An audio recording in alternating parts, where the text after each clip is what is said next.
Hello students, welcome back to my channel. तो जैसे कि हमने क्लास 8 का चैप्टर नंबर 1 स्टार्ट किया था पिछली क्लास में, द इंडियन कॉन्स्टिट्यूशन, जिसमें हमने कॉन्स्टिट्यूशन के बारे में पढ़ा था।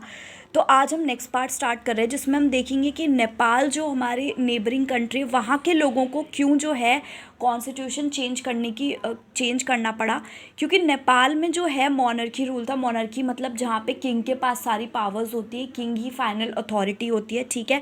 सो जो प्रीवियस कॉन्स्टिट्यूशन मतलब पुराना जो कॉन्स्टिट्यूशन था नेपाल का, वो उन्होंने 1990 में अडॉप्ट किया था, जिसके अकॉर्डिंग जो है फाइनल अथॉरिटी या फाइनल पावर्स जो है वो मोनार्की के हाथ में, वो किंग के हाथ में रहेंगी, ठीक है। वहाँ पे मोनार्की थी, तो जिसकी वजह से लोगों ने जो है बहुत सारे मूवमेंट्स के लिए लड़ाई लड़ी नेपाल में डेमोक्रेसी को स्टैब्लिश करने के लिए। डेमोक्रेसी के बारे में मैं आपको पहले भी बता चुकी हूँ। डेमोक्रेसी का मतलब क्या होता है? जहाँ पे फ्री एंड फेयर इलेक्शंस हो, लोगों के पास राइट टू वोट हो, जहाँ पे मोनार्की नहीं होती, किंग रूल नहीं होता, ठीक है।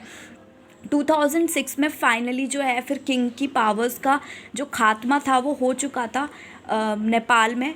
सो फिर लोगों को डेमोक्रेसी इस्टेब्लिश करने के लिए नेपाल में एक नया कॉन्स्टिट्यूशन लिखना पड़ा, जिसकी वो पुराना कॉन्स्टिट्यूशन कंटिन्यू नहीं कर सकते थे, क्योंकि जो उनका पुराना कॉन्स्टिट्यूशन या पुराना संविधान था वहाँ का कंट्री का, वो उसमें वो सारे प्रिंसिपल्स, वो आइडियल्स थे ही नहीं, जिसके लिए नेपाल के लोग इतने सदियों से लड़ाई लड़ रहे थे, या जिस तरह की कंट्री वो नेपाल को बनाना चाहते थे। अब जैसे कि आपने फुटबॉल के गेम में देखा कि अगर उस किसी भी गेम के रूल्स में अगर चेंज आता है, कोई भी गेम हो, चाहे फुटबॉल हो, चेस हो, तो अगर उसके रूल्स बदल जाते हैं तो वो पूरा गेम भी तो बदल जाता है। रूल्स से ही तो गेम बनता है ना।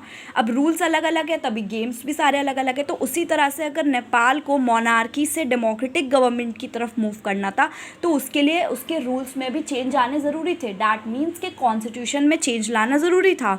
और इसी की वजह से नेपाल के लोगों ने एक नया कॉन्स्टिट्यूशन अडॉप्ट किया 2015 में। कब किया? 2015 में। ये मल्टीपल चॉइस क्वेश्चंस में आ सकता है, ठीक है।